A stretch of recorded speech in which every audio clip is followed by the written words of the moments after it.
How much of that from your side tonight do you think was kind of maybe lack of urgency, lack of desperation, considering the circumstance? Yeah, I didn't have him ready to play. Clearly, we committed 3 fouls in the first 2 minutes of the game, and I think they were 13 for 13 from the line after the first quarter. So we can't come out with that lack of defensive focus and energy and expect to beat a great team on their own floor in a closeout game. So they took it to us. They were awesome tonight, and we got to be better. Conversation at half, and I mean, did you know you were probably going to pull the plug pretty quick? Yeah, I wasn't going to chase, this game. Obviously, with Game 6 coming up in 48 hours. So I talked to Draymond. I said, "What do you think?" He said, 5 minutes, and so we gave the starting group the first 5 or 6 minutes, and we kind of had, unless we had made a huge run, kind of had in mind that we would, pull the plug. Was there any temptation though when you guys got down to, I think it was 12 or 13, None. to bring him in? Yeah, you can't do that. When you make a move like that, and then the starters are on the bench, you can't go back to them. It's just not the right thing to do. What can you say about the fight though that your guys' Awesome. bench gave? Loved our bench group. They came in, they forced Houston to bring their starters back in. They set a tone that we're going to need for Game 6. And I thought, even though we lost the game, I thought it was crucial that we fought the way we did in the fourth quarter. And for someone like Moses, whose shot's been a little gone, for him to get the 25 points, get his shot going, how important is that? Yeah, it's great. Got some rhythm. Very important for him to go out there and compete and play the way he did. So yeah, I mean, there were some positives in what was otherwise obviously a decisive loss. Houston was great, and they took it to us right away. But like I said, it was an important finish. Steve, one of the things with such an experienced team is there's a comp for almost everything, and I'm wondering if this situation reminds you at all of the Game 5 in Memphis, and which you of course missed, but similar Yeah, feeling. similar vibe. Down 30 in the first half. I think in Memphis we might have been down 40 or 50 even. I don't remember exactly, but similar vibe. Young team, on their home floor, trying to stay alive. They came out and threw haymakers at us. They made every shot in the first quarter. So we got what we deserved. I also, the broadcast back home, there's a lot of talk from Bob Fitzgerald that they're targeting Steph's thumb and deliberately trying to hurt him. And I'm just wondering if that's your view of things, and if you've talked to the ref about it. Yeah. So, the rule, the NBA is once the shot has been released, you're allowed to hit the guy's arm. And so what's happened in the league this year is players they're going to outsmart, the rules. They know what they're doing. So players all over the league are just taking shots at guys' shooting hands after release because they know it's not going to be a foul. And I'm very confident that next year the league will fix it because it's only a matter of time before somebody, breaks a thumb or breaks a hand or whatever. But these are the rules. I do believe they're allowed to call a flagrant if they want. The refs could call a flagrant if the guy winds up and takes a shot. But no, it's been happening across the league all year long. It's the dumbest thing I've ever heard, but we have to take it through the league process to get that changed, and that'll probably happen this summer, I would guess. No, I don't think it's impacting him. It's just, again, it's players are going to do whatever they're allowed to do, and so after every release, Steph's getting hit, but it's basically within the rules. So this is how the league wants it right now, and I know we got 30 coaches who all think it's just idiotic that we allow this. So we'll have to take it through the competition committee, all that stuff this summer, and eventually we'll get it fixed. But right now, this is how the league works. Whatever the rules are, the players they're all really, really smart, and you can't blame them at all for doing whatever it takes to win the game. It's the highest level of competition on earth, and so it is what it is. What challenges are you seeing that their zone is presenting, and what are the keys to beating an effective zone defense? Well, I thought we were pretty good against the zone in Game 4.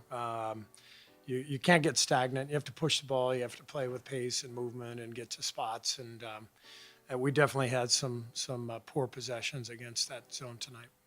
Steve, you look like I saw Jimmy and Draymond kind of talking things out. I think Steph was talking to you at some point. Because you guys have this championship experience, how fast do you know that, because you've been with these guys in these situations, that they turn the page and start looking toward the next game? I mean, our guys have been here many times. Jimmy's been here many times. I think a couple of years ago, Jimmy was part of that Miami team that was up 3-0 against Boston, lost the next 3, and then had to win on the road in Game 7. This is what the playoffs are about. I mean, it's just incredibly competitive. Everybody who is playing now, who's still alive, has great basketball players and great coaches. And, I've said it throughout the series, Houston's a great team. Ime's a great coach, 52 wins, the 2 seed, athletic, they got all these lottery picks. So they're a hell of a team. And this is the playoffs, it's just as much a mental test, an emotional test as it is a physical test, as a skill test. It's what makes it fun. It's what makes it challenging. It's what keeps you up at night. But this is what we do, and we love it. Steve, how would you say Jimmy Butler was moving out there? What do you think he was healthy? I know before the game. I'm sorry, who? Jimmy Butler. Yeah. Kind of what do you think of his health and how he was moving tonight?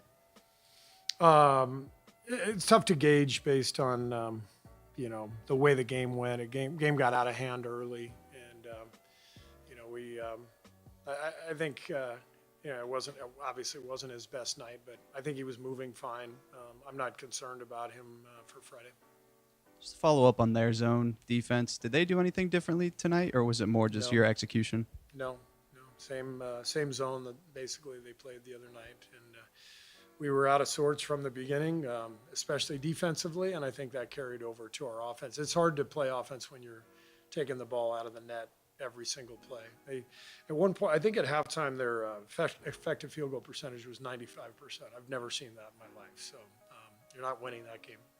What was so problematic defensively? I mean, you mentioned the early fouls, but, I guess without seeing the film yet, like, where did you guys screw up most? Well, honestly, the fouls set just a brutal tone for us. We can't.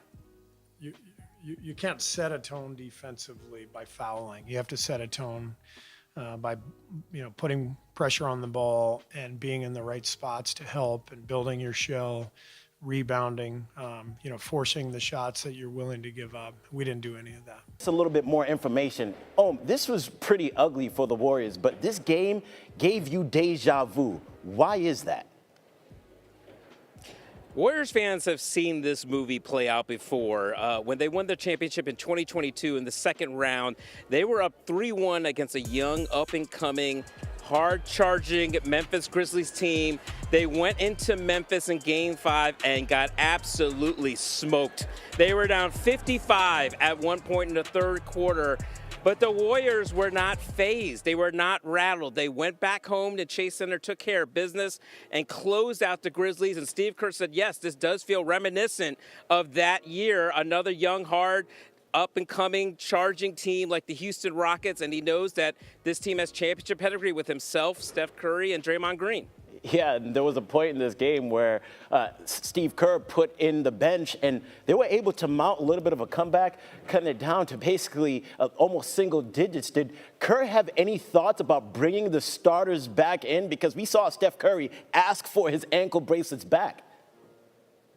Yeah. So, look, they were down 31, I believe, in the second quarter, and at halftime, Steve Kerr asked Draymond Green, what should we do? How long should we keep the starters in? And he said, Draymond replied, 5 minutes. Give the starters 5 minutes. Let's see if we can put a dent into this lead. And if not, we'll pull the plug. And that's exactly what they did. And Steve Kerr was asked, hey, was there any temptation to put the starters back in the fourth when they got within 13? And he said, absolutely not. That is not something you do. Although we did see Steph Curry call for his ankle braces and start to lace them back up, but he never put that thumb brace back on, I believe. So basically, the starters were not going to come back in. Well, we know he will definitely lace them up on Friday for Game 6. So what are the Warriors saying about that game? Yeah, so they basically talked about leaning on the experience of coming back and from that Memphis debacle and winning Game 6. But of course, Steph Curry said, it's good to talk about it and it's good to know that we've done it before, but you still have to do it. Now, Draymond Green said, we turned the page quickly. I saw him on the bench talking to Jimmy Butler, talking to assistant coaches. They were already trying to make defensive adjustments to what was happening to them in this game for the next game. And Jimmy Butler said, look, he's overcome a 3-0 lead. He was up 3-0 at the Miami Heat in the Eastern Conference Finals in 2023 against the Boston Celtics. They lost 3 straight after that, but then won Game 7. This is something that Steve Kerr mentioned of saying, look, Jimmy's been there too before. And when I asked Jimmy about that, Jimmy said, our confidence hasn't wavered one bit. So he knows that they're a veteran team. He said they're not shaking it all, and they're looking forward to Game 6 and rebounding from tonight.